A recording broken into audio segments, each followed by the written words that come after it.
Corona वृत्तविशेष.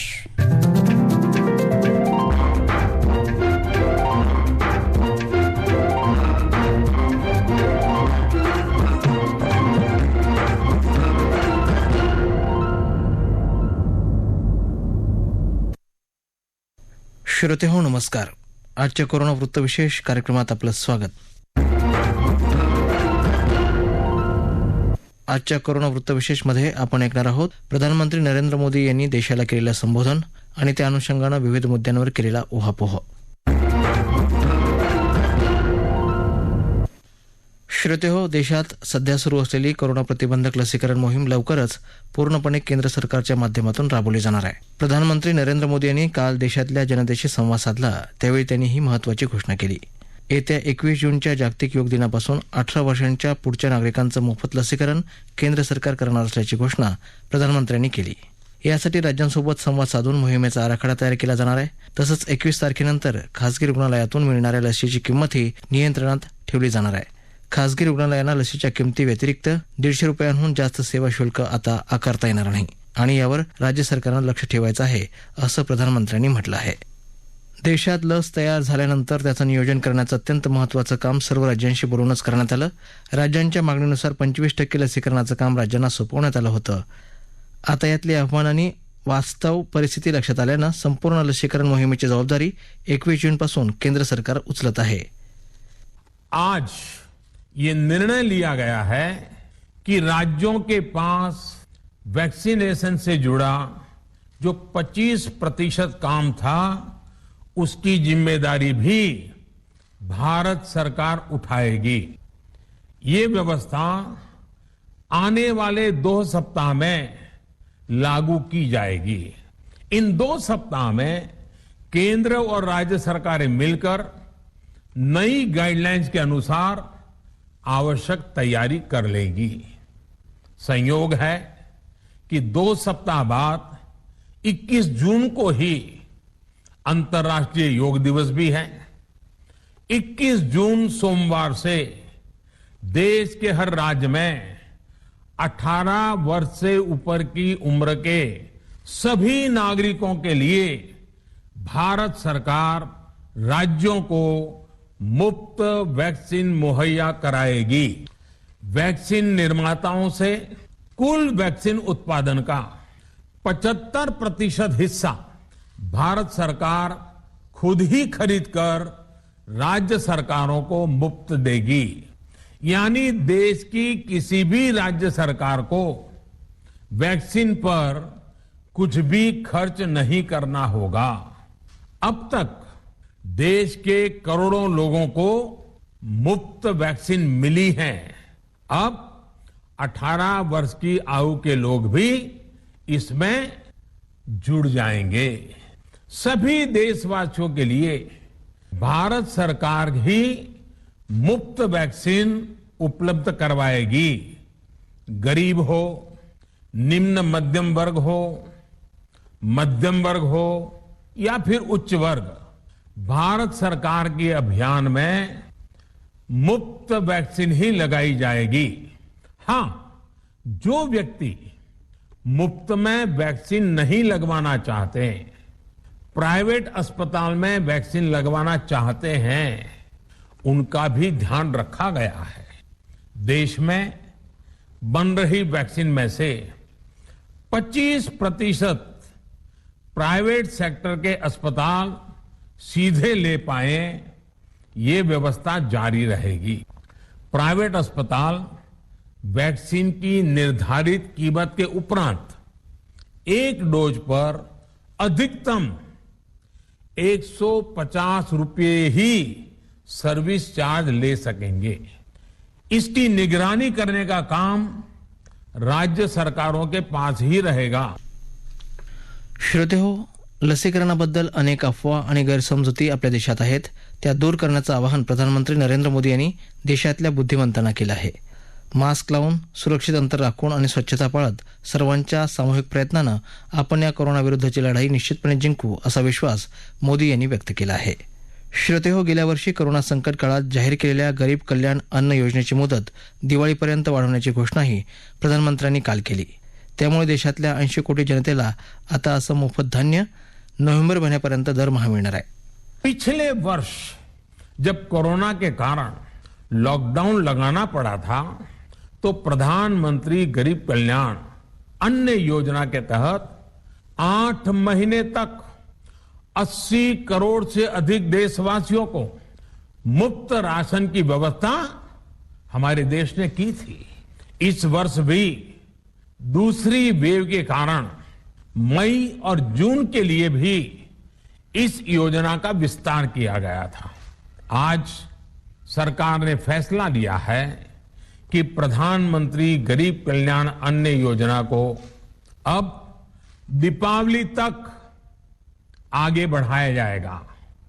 महामारी के इस समय में सरकार गरीब की हर जरूरत के साथ उसका साथी बनकर खड़ी है. यानी नवंबर तक 80 करोड़ से अधिक देशवासियों को हर महीने तय मात्रा में मुफ्त अनाज उपलब्ध होगा. इस प्रयास का मकसद यही है कि मेरे किसी भी गरीब भाई बहन को, उसके परिवार को भूखा सोना ना पडे. श्रोतेहो, कोरोना संकटाच्या या काळात आपलं सरकार देशातल्या गरीब आणि गरजू जनतेच्या पाठीशी खंबीरपणे उभं आहे असा विश्वासच प्रधानमंत्र्यांनी या घोषणेतून देशवासियांना दिला आहे. प्रधानमंत्र्यांनी घेतलेल्या या निर्णयाविषयी भारतीय जनता पार्टीचे प्रवक्ते माधव भंडारी यांचं मनोगत आता आपण ऐकूयात. माननीय पंतप्रधान नरेंद्र मोदी यांनी काल ज्या घोषणा केल्या त्या अत्यंत महत्वाच्या आणि सर्वसामान्य माणसाच्या दृष्टीने जिव्हाळ्याच्या होत्या. लसीकरणाबद्दलचा सगळा संभ्रम जो लोकांच्या मनामध्ये होता आणि राज्य सरकारच्या कारभारामुळे जो वाढला होता तो त्यांनी आता पूर्णपणे संपवलेला आहे. आणि 18 वर्षापासून सर्वांचं लसीकरण हे केंद्र सरकारच करणार आहे आणि त्याच्यासाठी कुठल्याही प्रकारचा पैसा आकारला जाणार नाही, शुल्क आकारला जाणार नाही, हे त्यांनी स्पष्ट केलंय. आणि त्यामुळे राज्य सरकारने जो लसीकरणाचा गोंधळ घातला होता तो आता थांबेल. त्याचबरोबर या लसीकरणातला आणखीन एक मुद्दा त्यांनी जो स्पष्ट केला की खासगी रुग्णालयांना सुद्धा 25% पर्यंतच लस देण्याची व्यवस्था केलेली आहे. परंतु त्याचे लस देत असताना त्याच्या किमतीमध्ये विशिष्ट मर्यादेच्या पलीकडे सेवा कर कोणाला आकारता येणार नाही. हवाच्या सव्वा पैसा मिळवण्याचा प्रयत्न ज्या खासगी संस्थांनी, खासगी रुग्णालयाने मधल्या काळात केला तो यापुढे कोणालाही करता येणार नाही. प्रत्येकाला त्या मर्यादेमध्ये राहूनच खासगी पद्धतीचं लसीकरण करता येईल. त्याचबरोबर कंपन्या, इतर संस्था यांना सुद्धा खासगी लस उपलब्ध करून देऊन त्यांच्या माध्यमातून नागरिकांच्या लसीकरणाला चालना देण्याचा उपक्रम याच्यामध्ये पंतप्रधानांनी मान्य केलेला आहे आणि त्याचाही उपयोग आपल्याला होणार आहे. एकूणच येत्या काही महिन्यांमध्ये भारतातल्या अधिकाधिक लोकसंख्येचं लसीकरण करण्याचा प्रयत्न हा या माध्यमातून होणार आहे आणि त्याचा फायदा जनतेला मोठ्या प्रमाणावर मिळणार आहे. दुसरी जी महत्वाची घोषणा पंतप्रधानांनी केली ती 80 कोटी जनतेला धान्य पुरवणारी, मोफत किंवा मर्यादित अत्यंत नाममात्र किमतीमध्ये धान्य पुरवणारी जी जनकल्याण योजना जाहीर केली, जी गेल्या वर्षापासून लागू आहे, तिची मर्यादा नोव्हेंबर पर्यंत वाढवली. त्यामुळे पुढचे आणखीन जवळजवळ 4-5 महिने हे धान्य मोफत किंवा अत्यंत नाममात्र किमतीमध्ये 80 कोटी लोकसंख्येला मिळणार आहे. आणि ही एक खूप मोठी योजना केंद्र सरकार गेले 2 वर्ष कोरोनाच्या सगळ्या संकट सुरू झाल्यापासून राबवते. आणि त्यामुळे या देशामधला जो अत्यंत गरीब वर्ग आहे, ज्याचा हातावर पोट आहे आणि ज्याचा रोजगार ह्या सगळ्या काळामध्ये बुडालेला आहे, त्याला निदान त्याचं रोजचं जेवण जे आहे, त्याच्या कुटुंबाचं पोट भरण्याचा विषय जो आहे तो नक्कीच त्याची चिंता कमी झालेली आहे. हा दिलासा जनतेला देण्याचा निर्णय जो पंतप्रधानांनी घेतलाय तो सुद्धा सर्वसामान्य माणसाच्या दृष्टीने अत्यंत महत्वाचा आहे. श्रोतेहो, प्रधानमंत्री नरेंद्र मोदी यांनी काल घेतलेल्या महत्त्वपूर्ण निर्णयांचं सर्वच स्तरातून स्वागत होत आहे. मुख्यमंत्री उद्धव ठाकरे, इतर लोकप्रतिनिधी, उद्योग जगत आणि सामाजिक कार्यकर्त्यांनीही या निर्णयाचं स्वागत केलं आहे. सामाजिक कार्यकर्त्या वैशाली पाटील यांचं मनोगत आता आपण ऐकूयात. गेल्या काही महिन्यांपासून लसीकरणासाठी मोठ्याच्या मोठ्या रांगा, जागृत लोकांची लस घेण्यासाठी धडपड आणि ज्यांनी अफवांवर विश्वास ठेवला त्यांचे अनेक प्रश्न, अशा सगळ्या स्थित्यंतरात आपण सगळेजण जातो.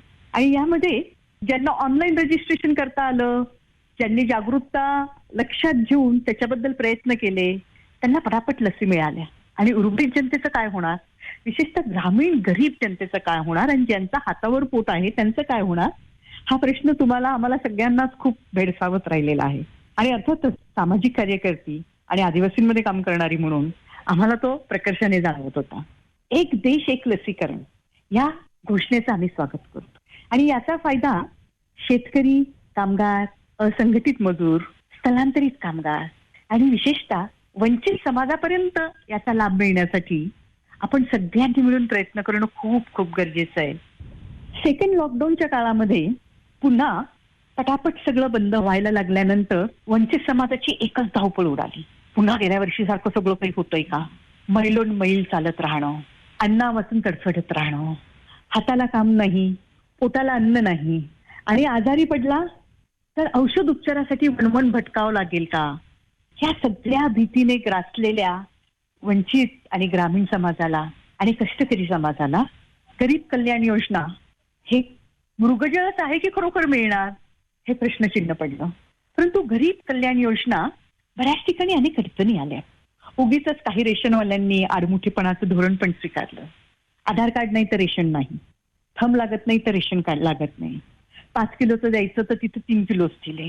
पण तरी ह्या सगळ्या अडचणींवर मात करत करत काही ना काहीतरी पदरात पडण्याची धडपड विविध सामाजिक संघटनांनी सरकारला सहकार्य देऊन तर वेळी सरकारच्या यंत्रणेसमोर प्रश्न उपस्थित करून, तक्रारी करून काहीतरी पदरी पाडून घेण्याचा प्रयत्न करायला सुरुवात केली होती. आणि ह्या योजनेला मुदतवाढ मिळणं ही केवळ वंचित समाजाचीच गरजच नाही, तर आलेल्या काळाला अनुसरून टाकलेलं योग्य, व्यावहारिक आणि जस्ट असं एक पाऊल आहे. फक्त प्रश्न आहे प्रभावी अंमलबजावणीचा.